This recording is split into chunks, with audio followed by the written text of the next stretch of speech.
இரண்டாவது, தேவனை பணிந்து கொள்ள எருசலேமுக்கு தேவாலயத்துக்கு போவதற்கு அவனுக்கு என்ன தடை இருந்தது?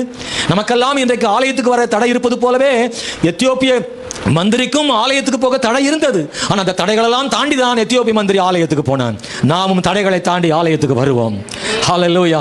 நான் ஞாயிற்றுக்கிழமை காலையில் எழுமுனா தான் அன்னைக்கு உடம்பெல்லாம் ஒரு மாதிரி முறுக்கிக்கிட்டு வலியாக இருக்கும். மனசு சொல்லும், இந்த வாரம் போவேன், அடுத்த வாரம் போய்க்கலாம்னு சொல்லுவோம். நீங்கள் சொல்லணும், இல்லை என் உடம்பு வலியை விட ஆராதனை முக்கியமானது. நீங்கள் வந்தீங்கன்னா ஆராதனை நேரத்தில் உங்கள் பிரயாசத்துக்கு பலனை கொடுத்து உங்களை பலப்படுத்தி அனுப்புவார். இங்கேருந்து போகும்போது நீங்கள் பலத்தோடு போவீங்க. தேவன் கிருபை செய்வார். ஹல்லேலூயா. பாருங்க, ரெண்டாவது இந்த எத்தியோப்பியனுக்கு இருந்த தடை என்னன்னா, அவன் ஒரு புறஜாதியான். ரெண்டாவது, ஆங்கில வேதாகமம் NIV டிரான்ஸ்லேஷனில் சொல்லப்பட்டிருக்கிறது, இவன் ஒரு அன்னகன் என்று சொல்லப்பட்டிருக்கிறது. அன்னகர் என்றால் 3 விதங்கள்ல இருக்கு. ஒன்று, பிறக்கும் போதே அவங்கள் ஆண் அல்லாமல் பிறக்கிறவர்கள், ஸ்தோத்திரம், பிறவியிலே அன்னகராக பிறக்கிறவர்கள். 2, அன்னகர் ஆக்கப்படுகிறவர்கள். அந்நாட்கள்